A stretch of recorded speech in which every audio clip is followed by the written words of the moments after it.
And with Rain Day, they're talking about that. You can also get tickets that are still on sale right about now as well. hi-rez.expo.com. You can head over there to get your tickets. But also, obviously, make sure you enter this event. The winner will be announced at the Super Regionals who makes it here. And hopefully, we'll get some nice video content from all you guys who really want to come along. And most of you, hopefully, will still come. With me, though, and moving on now to Group B, still on day one. I'm going to be joined now as well by Drelo, the official coach, I believe, of Denial. That's right. I love the shirt, by the way. Oh, thank you, man. Please explain to me how much time and effort was put into making that happen today. Well, I had to first get Anatoly to print a Denial logo, and then track down scissors and tape, which took me some time.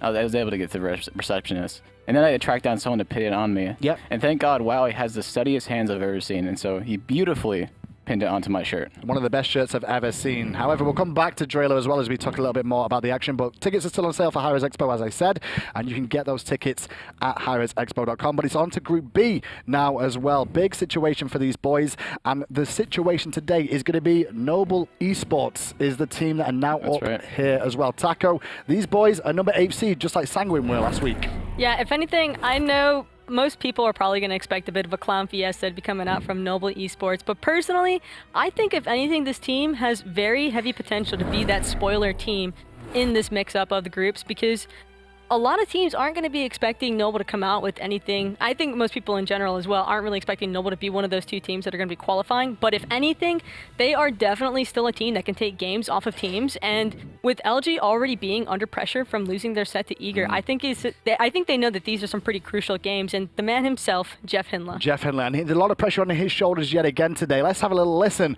to what some of the players thought about him before this stage. JeffHindla is a nice, big, giant fur ball of niceness, yeah. That's JeffHindla, I think. I think that's a good description. There's not much to him. He just plays Smite, he vapes, and he's got a beard. Jeff's so nice. He has a really glorious beard. Fear the beard. Fear the beard. Like, I try and grow that beard the same way, but I just can't pull it off, so. I will love Jeff until the day I die. Jeff is he's the man. I love laning with him, I love playing with him. I play with him every day on stream in lane, and then I play with him every night in scrims. I love Jeff. He's one of my favorite players in the game. Being on a team with Jeff and BaRRa, when I was first trying out, my friends were like, oh, yo, you're going to be on a team with the people that won the first World Championships. And I was just sitting there sweating in scrims like, oh no. But being on the team and getting to know them, they're really great people, and it's so easy to talk to them. Like, the first day, I realized, like, you know, how amazing the environment was, and they didn't care. Like, if I made a mistake, they were just like, all right, you know, you made that mistake, let's move on. Do you know what you did wrong? Like, they're honestly just really great people, and it's been a lot of fun playing with them. He's mentally just the reason the team glues together. He's such a nice guy to work with. It's a beard. Had a little look back at LG, and now basically it's on to Noble eSports, and there is Wubbn on your screen, the support player for the Clowns in Crowns right about now. Drelo, talk me through this team a little bit, because they have had a roster change as well. That's right. Recently they dropped their mid laner Moswell for Aduro. Now Aduro is actually a pretty big pickup for them. Not only because like no one has faced Aduro yet this split, so nobody knows what he picks, nobody knows what he plays, but also with Moswell, this team was a lot like Elevate. They're very decentralized. They didn't really have a leader shot caller. They didn't have any direction in the game, which is why they sort of collapsed in the early game if they got behind. But with Aduro, he provides that leadership. He provides that game knowledge that they need in that direction they need to even compete in the SPL. Well, it's going to be interesting to see how Aduro does here, because we were talking just offset, Taco, as well about the fact that people won't really know what Aduro is going to pick here. Yeah, I mean, for those who have been around the scene for a little bit longer, they might expect that Isis pick to be coming out of Aduro. That was definitely a heavy comfort pick for him back in the day when he was more active in the scene and actually on a main roster. And now that he's coming back, I would still, like, Isis is still pretty good in this meta. I wouldn't be surprised to see Aduro coming out with these utility kind of mages in the mid lane like Ra, Isis, you know. I mean, he might even go spicy with it and try and pull out an Aphrodite mid, but honestly, I agree with Drelo in that Aduro really does help give the Clowns a sense of direction, and I think that the Clowns and Crowns are ready to come out swinging. That's the good with the line this weekend, Clowns and Crowns. Now, the thing about Aduro, though, here, Drelo, for me, and probably for the fans at home, too, is the fact that he's been around a long time, but he's always been on the bottom team. Is it really going to be any different than what we've seen out of him so far? I think it's definitely going to be a Well, there's definitely going to be a difference. Now, how big or small it is, I'm not sure, because they're a completely new team. They have very little LAN experience. And we don't know how they're going to react to the whole LAN environment. However, in scrims, Aduro has been a huge step for them. And before with Moswell, they were very easy to beat in scrims, very easy to just roll through them. Yeah. Now they're actually competing and taking games off good teams in scrims. But when we move into this game now, we're going to see the picks and bans. Now, obviously, the Clowns and Crowns have had a look here, Taco, at what the other 3 teams have been able to provide so far. This is a great position for the number 8 seed to be able to see the other teams before they play. If anything, I would consider it an advantage to them because of the fact that they got a little taste of Luminosity's like preferred picks, and if anything, they also got to see the other teams as well and how they're going to be trying to utilize and play off of each other. And so if Noble weren't strategizing during those games, I think that they're wasting a great opportunity. But knowing them, I mean, like I said before, these teams aren't really expecting Noble to be that team that's going to full on out and 2-0 any of them. But the thing is, all they really need is to get these splits off of these big names. And I think that that could give them a huge momentum swing to even potentially 2-0 some of the teams here this weekend. And if anything, I think that the Clowns, like, they have nothing to lose. And I think that that's probably the biggest advantage that they have coming into this weekend is that nobody expects them to do well. So when your expectations are already set really low from everybody else, I mean, all you can do is go up. All you can do is look better. Also, no one's preparing for the Clowns. No one's using any time preparing for the Clowns. They all think it's a waste of time to prepare for a team like this, a team that got 1 win in the fall split. They can really surprise people here. And honestly, after coming off the both losses with LG versus Eager, we've seen LG's weakness, and we've seen every game in the fall split. Every game was won and lost off of the early game. Either they were 5K ahead into mid game, or they were 5K behind in mid game. They just lost the game. We saw that they do not really know how to play team fights very well if they are even or behind. Yeah, I was going to ask you that, what you thought it was, and it seemed to be the team fights for you. But exactly. Into the bans and picks we go. Obviously, we've got Athena locked in for Noble eSports here.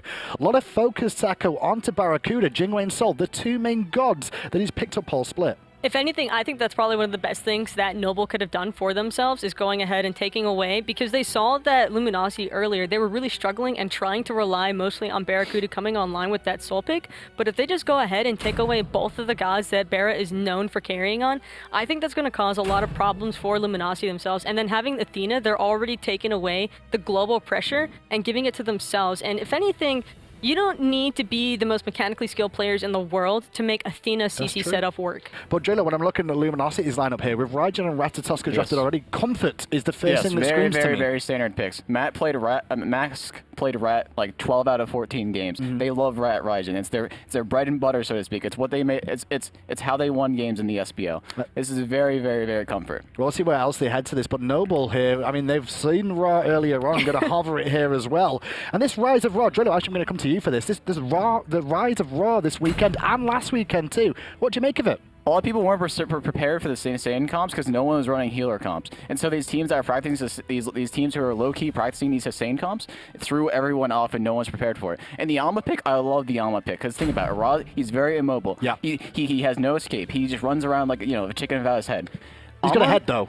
He does have a head. Yes, he does. But Alma does a very good job at punishing mages without escapes or mobility. That's what Alma does best. I was just going to say, I think it's really surprising from Luminosity that they would opt to go for the Ram here and the 3rd pick rather than trying to secure something like an Odin, because they struggled earlier today even against that Raw, so maybe they're not expecting as much of a threat because of the fact that it is Noble bringing forward this Raw pick. But the thing is, it's so much utility already coming in, and they have the Amaterasu. They have a Ra. Their team is going to be moving so fast. Like, it is actually going to be like Sonic, honestly. It's just going to be so much chase down potential coming from the Athena, Emma, and Ra. And I'm kind of surprised that Luminosity are letting themselves set up for this. As for the Odin pick, it may just be they don't already have a lot of practice on it. Think about it. Nobody really runs sustained comps in NA. The one team that really ran it was Eager and Randozas who are running it. The lower tier teams, Sora and Luminosity are scrim partners. They probably just don't have enough practice with it. And the Alma pick, as we've seen in these bans, does come at a price. They lost Thor and Nemesis, 2 of Mirage's strongest gods. Yeah, and that's going to put some pressure now onto the Crowns here to try and deal with this. So it'll be very interesting to see what Mirage turns to for the jungle. Well, we will see the Sobek locked in for Luminosity. Now, we saw Devios playing the solo lane earlier on. More likely, however, to see JeffHindla on this Taco. I would definitely expect JeffHindla to go on to this Sobek. It's a very Comfort pick for Jeff as well. Jeff loves playing on Sobek. It lets him be aggressive, while at the same time providing a large amount of CC for his team to really utilize around the Ratatoskr and Raijin picks. Those plugs are really great setup for Ratatoskr ult as well as the Ratatoskr stun. And on top of that, it's also great setup for the Raijin because the Raijin can really get his damage off from his 1-2 as well as the ultimate. Now with this as well, obviously Luminosity, we mentioned comfort picks in the first two, but the whole lineup seems very comfortable here, Drelo. And with them already having this experience as well of playing on the LAN stage, it's all up to Noble really this game to be like, listen, this is our bread and butter, you have to deal with this. There's been whispers of people saying that Rat and Raijin sort of has fallen off with people becoming better early game, so Rat gets less value, and with the Raijin nerfs, but also the Sobek, Raijin, Ratatoskr comp does very well in the 3v3s because Rat can engage for Jeff, and Jeff does what he does best, which is peel and then go in when he wants to. He struggles most when he has to be the one to engage fights. That is when he is at his weakest. And with this comp, it allows Jeff to play to his strengths and play when he's strongest. He plays to his strengths and not to his weaknesses is the big thing there. Fenrir, Medusa, the final two picks for Noble eSports there. And Vamana is the final pick for Luminosity. On paper, Taco, who do we have taking game one? Honestly, I like both of these drafts, but if I had to speak it from mechanical perspective, I'd probably give it to Luminosity. What about you, Drelo? I want to give it to Luminosity, but Brain Gang for life. We'll see what they can do. F-Dot and Aggro are waiting at the caster station. Take it away, boys. Bring us game 3. Thanks a lot, Hindu and Taco and friends over there. You guys had a little bit of good insight. One thing that I really want to say, though, the clowns and crowns thing that everybody's repeating, that was Mask. Yeah, Mask shout outs said to that Mask. first. Yeah, I told him we'd get him shout outs. There they are. It was Mask who came up with the great line, and we'll be using it this entire cast. We're hoping here that Mask will actually have a little bit more than just a hot line. He's got to have a whole verse, something that he's not very good at. But we're going to bring it out here against Noble, and we'll see if he can actually do it. Match number 1, I think we saw Mask hot and cold. The Fenrir worked out really, really well, and he was really cold in game number 2. He's got the Fenrir again, though. He does have the Fenrir again, and for me, it's going to be how well do these mid laners match up? I mean, it's been mid lane thus far, been the story for both teams, really. It was MLC Stealth on that Nox last game for ALG, and then before that, it was Best on this Raw. Aduro, we've talked a lot about it. He's the new addition to this Noble lineup. How well is he going to synergize with the amount of setup that Noble have drafted for him here? Yeah, I mean, there's a lot of new kids on the block here. We've got a ton of rookies. Obviously, every team making their way, and in this group, just a ton of rookies. Wowy making his LAN debut, as well as Mirage and Wubbn. Scary D and Xeno crossed away, as well as Maz himself. So more rookies than not almost here. One of the big things that we want to talk about inside the game is this Medusa pick. The Athena Medusa combo is one of those classic just duh combinations. Don't look at me, but I'm going to force you to look at me. How effective is Medusa going to be here in this game realistically? I mean, there's a lot of setup for Ra, which means there's also a lot of setup for Wowy on this Medusa. Medusa does take a little bit to get going in that laning phase, but so does Ram, and this just gives Wowy a very comfortable god to clear the wave easily using one ability, that Acid Spray, and then have the ability to rotate around and try and make an impact with these fights. Medusa plays like a straight hunter with every ability except for that ultimate. That's a mage ultimate. Petrify, if you can get them in a tight corridor in the jungle, something along those lines, that's where it gets the biggest impact. And in general, the composition for Noble works really, really well in the jungle together. We saw how Eager was able to utilize that composition that they drafted with Raw, pick fights in the jungle, and basically guarantee the snipe. When you're in a tight corridor, like behind the Fire Giant, behind the Gold Fury, you're gonna get hit by that snipe. And it's the same way here, and it works really well with Medusa as well. I'd like to see Noble pick the right fights for them. Mass this time around on the Ratatoskr, not the Fenrir like I said, but it just don't matter. Give him an animal, and the man's gonna act like one. Mask starts it hot with the first blood in the mid lane. Drelo said Aduro was going to be a big change, but right here doesn't seem to be the impact that they wanted just yet. 43 seconds in, and the new player already getting picked on. Really, really tough there. At least they did get the purification for Mask. That does open up the realm of possibility. If we see Mirage farm very well, or just get a nice stun off of the Unchained, they can make something happen on him. Here's my thing, Aggro. Look, I value SPL stage. I value top-level competition more so than anything else. JeffHindla in some trouble in this duo lane. A nice dash gets him out of trouble from Wowy and Wubbn. But my deal here is the fact that, you know, Aduro can hide in scrims, and you can play in ranked and in scrims and customs and in-houses, but nothing's like the pressure of a real pro league match. You hear it all the time in traditional sports. It's practice is great, it gets you ready for the games, but nothing compares to actual live action. It's the same way here in Smite, and that's doubled on LAN. I mean, this is a completely different animal than scrims at home. You know, there's not a whole lot of pressure, but there's a lot of pressure here for you at LAN. And the biggest deal, he just like he hasn't seen the SPL stage for over a full split. That's a big deal. And I think that first blood right there is indicative of the fact that he's just not used to this type of competition. Smite is a rhythm game, for my money, and whenever when you're out of the competition for that long, it's a lot harder. This lane, however, I think this lane is going to be Noble's saving grace if they do have one. Whalrus is a fantastic player. Aggression on the left-hand side, and the double W's gonna rush away. Wubbn and Wowy get safe underneath their tower, but bring it up to the third W one more time. Whalrus, I think he's their light in the darkness. I think this guy is one of the players that have been drastically improving throughout the course of his career, specifically this past year. And I think Noble are going to have a big presence coming out of the solo lane. Talking to all the players yesterday, doing their media day sort of thing, interviewing a ton of them, the player that everyone wanted to talk about on Noble was Whalrus. Absolutely. This is the guy that everyone has a ton of respect for on that team. And they all recognize that something that Noble likes to do is make sure that Mirage is in that solo lane early to try and get him ahead. There's a lot of talk about Noble's early game pressure being solid, and it's all founded. They have good early game pressure in a lot of their games, but you can tell by their record it doesn't translate well into the later game. Yeah, they're really unable to continue that pressure going forward, and maybe the swap to Arduro will help, because one of the things that, despite not having the recent SPL practice, he certainly does have the superlatives when it comes to LAN play. He's been there a couple of times, both as a starter and as a substitute, going all the way back to Team Dignitas at the launch tournament, and that sort of veteranship, that sort of leadership might come in handy, because Noble doesn't have much of that. That's a good point, because we've heard about how his comms are the big difference, and that's the reason why they made the switch from Moswell to Arduro. And not only that, but having that LAN experience, being able to say, look guys, this is what you can expect whenever you're playing at LAN. I mean, a lot of these guys have been to Worlds, they've been to LANs as viewers, but it's a totally different situation. Whalrus forced into the ultimate by ScaryD. Well played. ScaryD just hits a couple of buttons, doesn't really go in too hard, and forces Whalrus to pop that ultimate. ScaryD's ult is down from a little bit beforehand, so all things even, though Vamana's will be up sooner. And that's because Mirage actually didn't say to help Whalrus with that that blue buff, making him take a ton of damage, making him use every ability in his kit besides that ultimate, and then he comes around the corner super low, and ScaryD's able to force the ult for free. Oh, here comes Xeno. There's the taunt coming out of Wubbn, but it's a taunt backwards coming out of the Raijin. Big Woof goes ahead and hits on the Ratatoskr, and the Raw Beam not on point, but the Sobek is 2 kills to none. Luminosity just killing it. ScaryD, big rotation, getting Arduro low there, but it's only Wubbn who's able to fall. We did see a little bit of miscommunication though.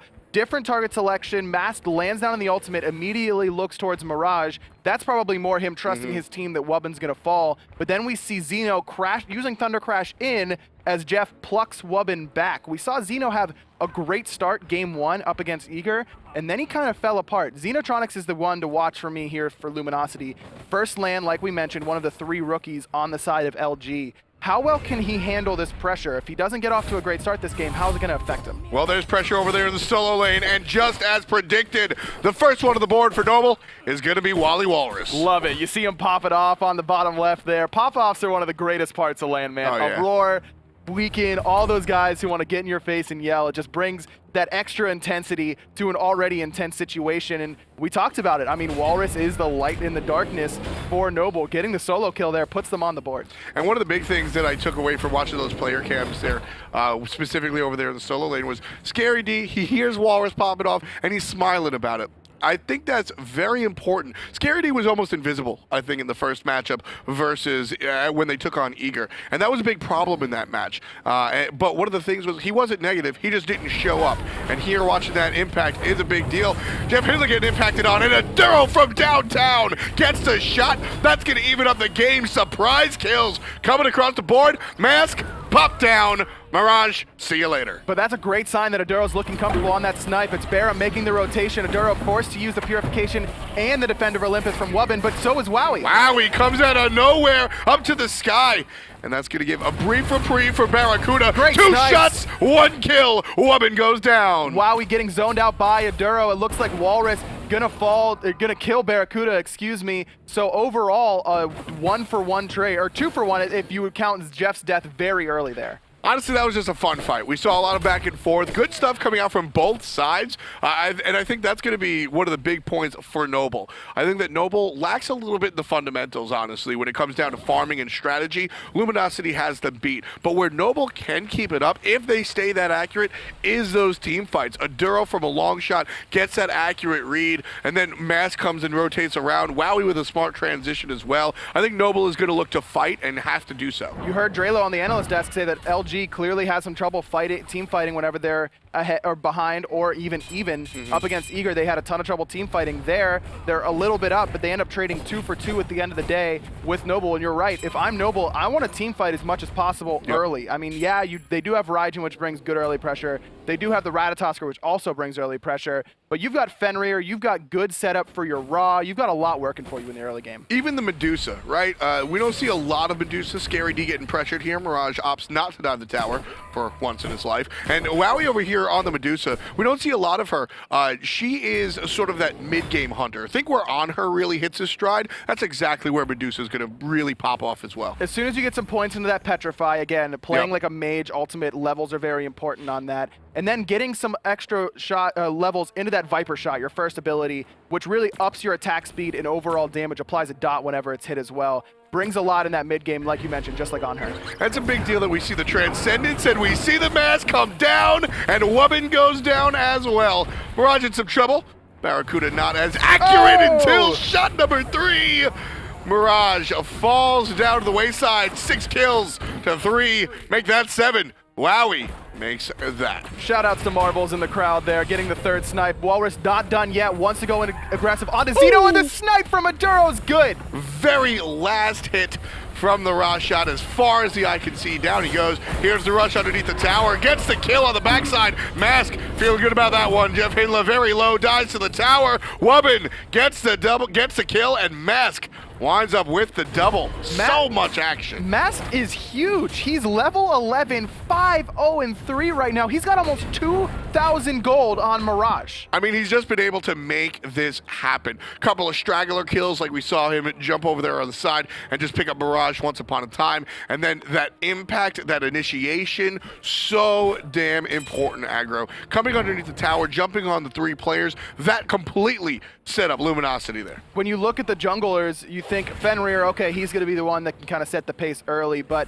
Mask doing a perfect job. He got that early first blood in the mid lane, bought his acorn quickly, which is something that Ratatoskr is so important for him. Getting that acorn online, he doesn't have to back to base unlike every other character except for Chang'e. Grabs his item and then makes it work. Now sitting at level 12, he's even with ScaryD. I mean, here's the deal for me, honestly, aggro, is that Fenrir can set the pace of the game early because he's just powerful early game. Mask, on the other hand, on this character like Ratatoskr, it's similar to a Thor. You're not going to catch up to him, and he's able to set that pace easily. JeffHindla's going to be combined and comboed on. 2 shots and 2 hits for Aduro, but no kills just yet. JeffHindla survives, and that's going to be enough for Luminosity. Noble go all in, and they get nothing for it. That's a lot of ultimate spent to try and kill Jeff. However, they did get a lot out of Luminosity in return. That's the Sobek ult, the Xenotronics ult, and the Ratatoskr ult as well. So that does hurt the team fight for LG, but Whalrus' ult is down as well, so that makes him a lot more gankable in this solo lane. At the same time, Noble's fighting very well, but I think it's time to zoom out and take a look at the overall picture. 9-5, Luminosity leading this one by 3,500 gold, just as Fire Giant spawns in 10 minutes. Mask trying to start a fight 1v3 and has no problem with it. Xeno finishes it up, and Aduro gets toasted. It's double digits for LG. It's been a lot of action. It seems very back and forth, but this is a massive lead right now for LG. I mean, again, it's mostly on Mask, up 3 levels. Look at it, how his total gold. He's up 1,000 gold on his own solo laner. This is exactly what you have to do to bounce back. Like we said, Mask was a little spotty. I really liked what he had to say in game number 1 when LG won, and then game number 2 he faltered. This is where you got to go. I was talking to Mask after that set, and he said they went, they got some subs, they felt a little bit better, and he said he really wasn't too worried about it. He felt confident afterwards still. He understands that this is his first LAN along with Xeno and ScaryD. He said, you know what? Every once in a while online you have a bad game. It's the same way here at LAN. I'm still feeling very confident. You know, that Pittsburgh vernacular tossed me for a loop. When you said they got some subs, I was like, what do you call them? LG? Are they going to put Marvels in? What do you mean they have a substitute? No. You meant a hero, a sandwich. A hoagie. Hoagie. All right, now Hoagie's that's the too, real Pittsburgher that's too one. I didn't even Pittsburgh. use the Pittsburgh one. I said sub. I don't know. That's a hero or a sandwich to me all the way through. And right now, Luminosity looking to make a meal for themselves out of Noble. They're leading right now by 5,000 gold at almost 12 minutes. I mean, that's just tough to look at. Look at the gold per minute chart yet again if we can get that pulled up. Aduro is second from the bottom, and he's just getting picked on. Wubbn getting served up. He's going to get hit by Xeno into the ultimate, banging on the drums. No kill for there. Wowy gets it to start the party. Xeno's got to get safe. Aduro picks up one as well. 2 kills for the Noble Clydes, and there's a BaRRaCCuDDa answering back from the skies, getting Mirage and just barely missing the double. 2 for 1 there for Noble. This is looking good for them. Gold Fury's up. They've got an opportunity to grab it here. No Wrath on their side, and no ultimates available either. Yeah, BaRRaCCuDDa's going to show up unless he can pull off a very, very lucky basic. He's not going to get that one. That Gold Fury brings Noble right back into the game. Talking to some of the guys before, you know, I always say that 5,000, 6,000 gold is when you got to start sweating. But if you can keep it, we saw the Eager do it in game number 1 when they were able to take it against LG. If you can keep it to 3K, if you can keep that 3,000 gold, you can fight into that realistic. Without a doubt, and you're right. We saw it exactly like this for Eager. They were down early. LG had a pretty substantial lead. And then all of a sudden, it was like 20 minutes, the light switched on for Eager's composition. The heal from Ra became extremely impactful, and that's when it started to rotate out for them. One of the big changes, though, in those 2 compositions is really where the players lie. Zap was playing Freya, drastically different from this mid-game Medusa that you've got on Wowy. Sure, Aduro's going to last into that, and so will Amaterasu, but I think it will have a much different impact. And Noble have to continue this high-octane style game. They need to keep forcing these fights, and that's exactly what Wubbn's down for. Mask going up in the air, looking directly at Aduro, forced to use both relics right away. Meanwhile, Wubbn, with the rest of his team, didn't do anything to the back line of LG. That's 2 free relics for an ultimate. Not so bad. Not so bad at all right there. Mirage and Wowy do have their ultimates, but that's about it on the side of Noble. So, surprisingly, I just checked over. It did look like that Xenotronics uses Sanctuary overall there, so they did get something out of it, but Xeno has not been farming particularly well. Look at how much it's been Aduro getting bullied, but he's right there with Xeno and farm. I know that Gold Fury does help him significantly in that area, but overall, I would have expected Xeno to have a much bigger lead over Aduro. You know, Xeno has had a little bit of trouble here, I think, at LAN so far. You know, it's been, I've taken a lot of heat for calling him average, and I think he did kind of excel in the regular season, but here at LAN, he's looking not bad, not great. He's just looking like the role player for LG, and that's not necessarily a bad thing, but Luminosity have to be aware of that and play around it. Scary D's going to take Whalrus' tower on the right-hand side. I mean, it was clear that Best outclassed him in the mid lane For sure. in that first set, but it is still early here, and like Matt said to me, it's still early, and this is still their first LAN setting. It's expected for him to have a couple of LAN jitters, still getting into the flow of things. I expect Xeno will pick it up as the days go on, but these games are very important. If you drop all of your games on day 1, or even lose a game here to Noble where you're expected to get that 2-0, it puts you in a much harder position to get to Super Regionals guaranteed. That's the key. I mean, there is 48 hours, and as I always say, there's a ton of Smite to play. I really don't like to count teams out at any stretch of the imagination. But when it comes down to it, Noble, these are the games that you're, like you said, you're almost expected to win these games against Noble. And if Luminosity drop what some consider the easier games, that's a problematic situation for them once they start going head-to-head against some of the, you know, ALG and then Eager again. Like, that'll be an issue. And that's something that LG has to be very wary of, because you go into a high-stakes matchup like against Eager, things don't go the way you want. Right. So then you start to get in your own head and think about what can we do next time against Eager, but you don't face Eager until the end of the day tomorrow. You've still got games between now and then, and we saw how strong ALG looked. This is our first look at Noble, but they aren't taking it lying down. They're standing up and punching back to LG. And there's no surprise there. Teleport over here onto the Tier 1 tower. Noble are going to defend their Tier 1. Let's listen in as they take on Luminosity. I'm on. Sobek. Oh shit. Yo, I saw. That's my bad. I'm a death. Look at Rom. I saw him. I'm out. Yeah, we all. You get up? Back up. I'm dead. That's my bad. I was looking for Rama off his all. I should have seen Sobek. That's totally my bad. I am dead. No, you're dead. Make sure we listen to calls. Yeah. I got Mako Phoenix. Thank you to Steel Series for bringing us a listen in right there. And Noble, unable to really defend their tier 1, or their tier 2, or their mid laner, or their left-hand Phoenix. Listen to their communications right there. What do you think the problem was in that team fight? It was Aduro saying, oh poop, whenever he missed the ult on the Sobek that was in Fenrir's mouth. Whalrus looks like he's gonna fall here. Phoenix still standing. There it goes. Mast picks up yet another kill. And then Mirage falls as well. Scary D does get picked off, but basically a delayed deicide. Aduro's up now, but still only level 13.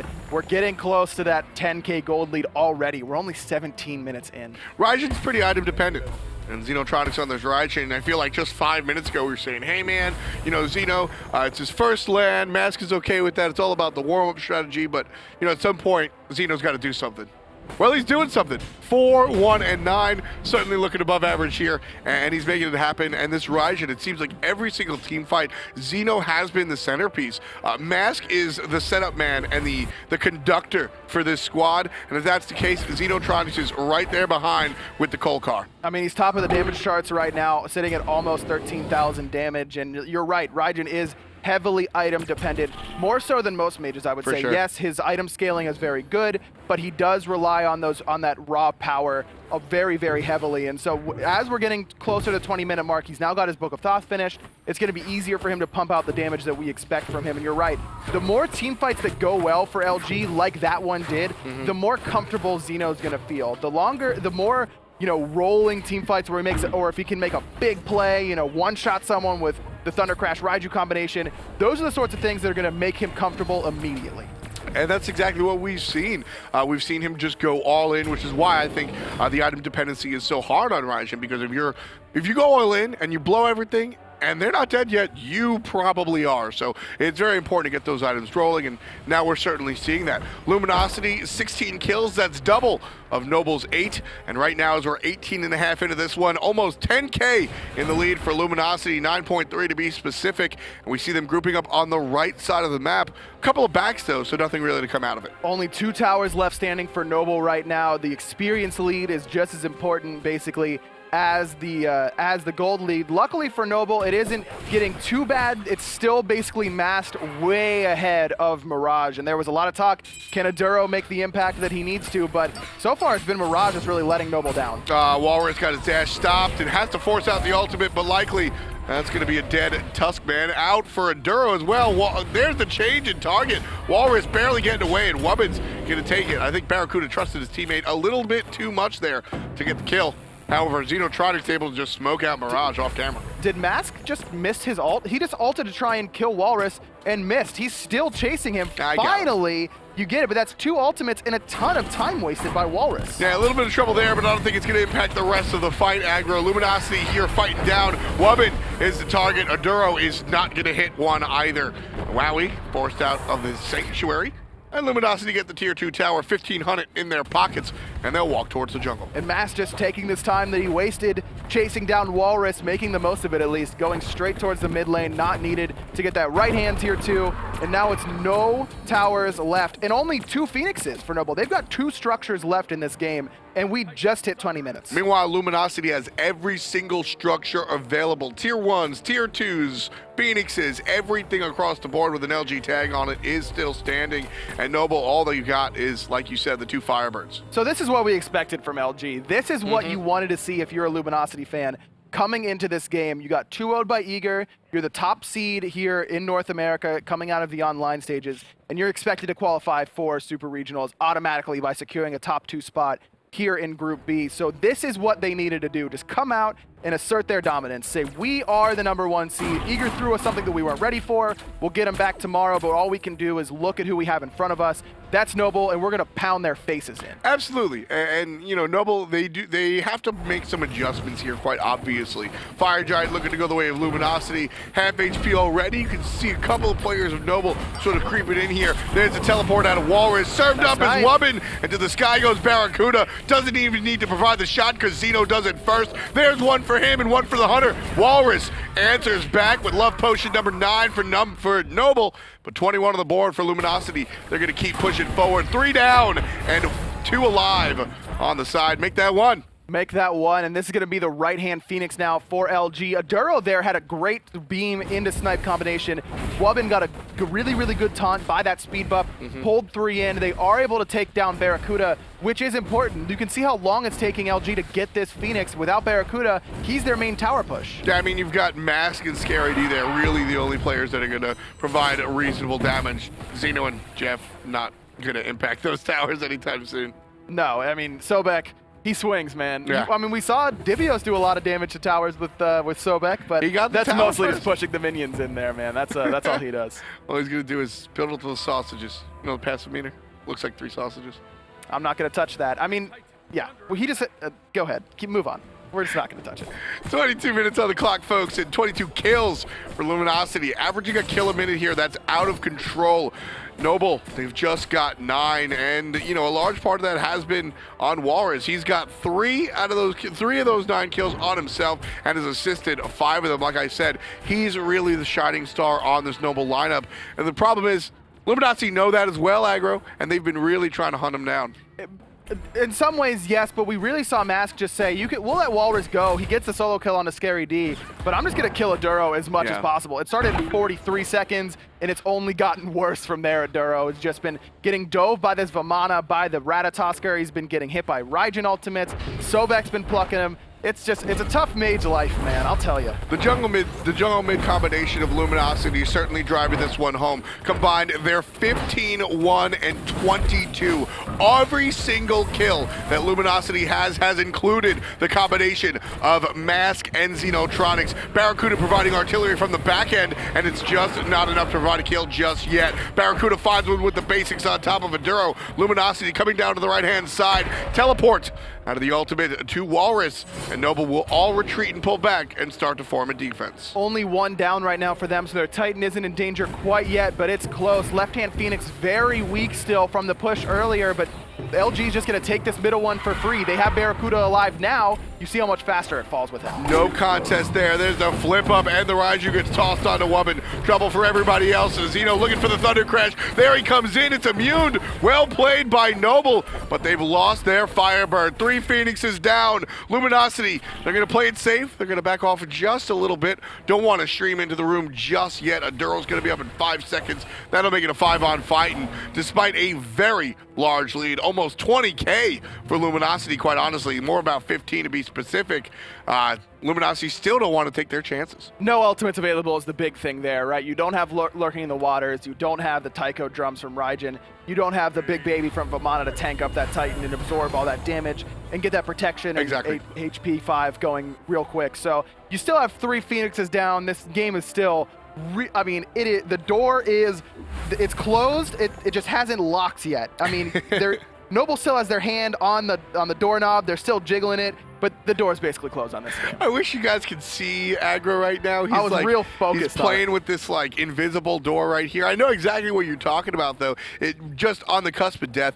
Noble, they've got to pull out a lot of crazy stuff in order to stick this one into the ground. If they even want to come back, obviously they have to first of all prioritize the Phoenixes. Nothing can really break that out, and that's what we saw a good job of them doing as Luminosity backed off, thought about what to do, and eventually got the Gold Fury. Noble spent their time spreading out 2, 1, and 2 and pushing up these lanes. And during that time, Noble knows this game is basically all but over. So during that time, they're most likely talking about what they can do better in the next game. Instead of, you know, a lot of teams would probably say, oh, let's just F6. I'm sure Twitch chat's asking for the surrender vote. But this is valuable time. I mean, you don't have infinite time in between games. You can use this to your advantage. Talk about what you want to do in the next game. It's basically just an extended timeout. I mean, you're just going through the motions, waiting for LG to come down and kill your Titan, but talking about what you want to do differently. And what I would do differently if I was on Noble is, we heard the analyst desk mention it during the picks and bans. Going for that Amaterasu early really hurt Mirage because you saw Luminosity immediately ban out his 2 most comfortable gods, including Nemesis. So I wouldn't be surprised to see them immediately go for a jungle pick early. Not necessarily first pick next time, but let's give him something that he feels more comfortable on, because clearly this Fenrir isn't cutting it. I agree. And, you know, the Fenrir, maybe you took it away from Mask, but on the Rat, he's 9-0-12. I mean, I don't care what you took away from Mask. He's still got it, and he's still able to make it happen. Noble now playing defense against their one Phoenix, and it's a fleeting idea. Luminosity take it out very, very quickly. Split 3 and 2 on the right and the left side, respectively. Luminosity now coming in rather disrespectively, just coming in full force. Don't care about the kills. They're looking at the Titan. Half HP. BaRRa picks up Mirage on the way, and down goes 2 players, 3 players, and 4 players. Trip skis from BaRRaCCuDDa. Give me your cash. That's a quadra, ending in style. It's LG all the way home. May as well go out on top right there with the quadra kill for BaRRaCCuDDa. We saw him have some awesome snipes on that ROM, and there with a little bit of friendly BM going for the quadra kill. But again, this is what you wanted out of LG. This looks like the #1 seed in North America right now. What I liked right there was that the kills were the afterthought. They got the Titan down to about 50% HP and said, wait a second, we're really good. Let's show how good we are, and just cleaned up everybody in the throne room. Just, you know, BaRRa's just going to snipe you out of your fountain and then get 4. I don't know who got the last one. I'm sure they're getting Scary D. Yeah, Scary D. Come on, dude, it was a penta.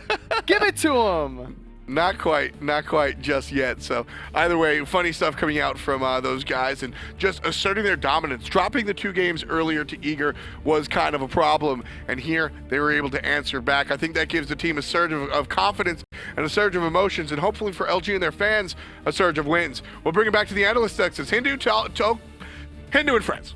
Hey. Hindu and friends indeed. Thank you very much, Tom and Aggro, for that wonderful game 1. Before we continue, however, though, talking about wins, you can head over to Faceit as well, and Faceit will have an opportunity for you right now to actually win gems and compete against the best of the best, and maybe even better matchmaking if you think so as well. Anyway, on to the main form of today, and that's the first game down for Noble eSports. Our first look at them. Drelo, opinions on the boys today? It spoke to a lot to me was inexperience. They didn't really know how to play their comp. They played with Adero maybe like a week. Yeah. And when you're playing a mid-game team comp like they were playing with the Raw, you need to play safe, play back, play passive, and look to trade mid-camps. If you lose a speed up, lose a blue, it's not that big of a deal. You're playing for mid-game. You're not playing for early game. And what happened was they got picked a lot, over and over again. And eventually it snowballed into quite a huge lead, a 5K lead for LG. However, we did see them come back a little bit as well, Taco, as the game went on there. Noble did show some signs that they know how to play. Yeah, Noble were definitely showing some signs of life a little bit towards the 12, 13 minute mark. Even despite having that huge goal deficiency, I think a lot of it came down to that Gold Fury fight where Wowy was able to get off a pretty big Medusa ult that honestly it chunked the enemy team pretty heavily. And I think that LG weren't really expecting that kind of setup coming out. You could see that their positioning was pretty out of place for that. And so it gave Noble a good chance to come back, but I think it goes back to what Drelo said with the inexperience factor coming into play, because even though they had such a good team fight and were able to secure that Gold Fury, they also struggled later on they went back to having the same issues of getting picked over and over and over again. Here you can see BaRRaCCuDDa was definitely a threat potential on that ROM. He was nailing snipe after snipe after snipe, and it was so crucial for his team, I think, because during these awkward team fights like this one right here at the Gold Fury, where it was actually a bad situation for them, he was able to secure, you know, multiple kills with these snipes, and if not securing kills, he was definitely dealing a lot of damage. Now, on top of that as well, Drelo, obviously the side of LG, who really shone for you this game as well, because the team looked pretty strong overall. Oh, definitely Mass. This all started at like around the 40-second mark. Yeah. When they completely outplayed Mirage and Adero in the 2-2 in first play to Raw. And not only that, but he also got like, he was 5-0 in like the first like 9 minutes. The guy was a monster. And that just really led the pace for LG just to continue things on as time went on with that game. Slowly but surely, like, Noble was slowly defeated there. Do we expect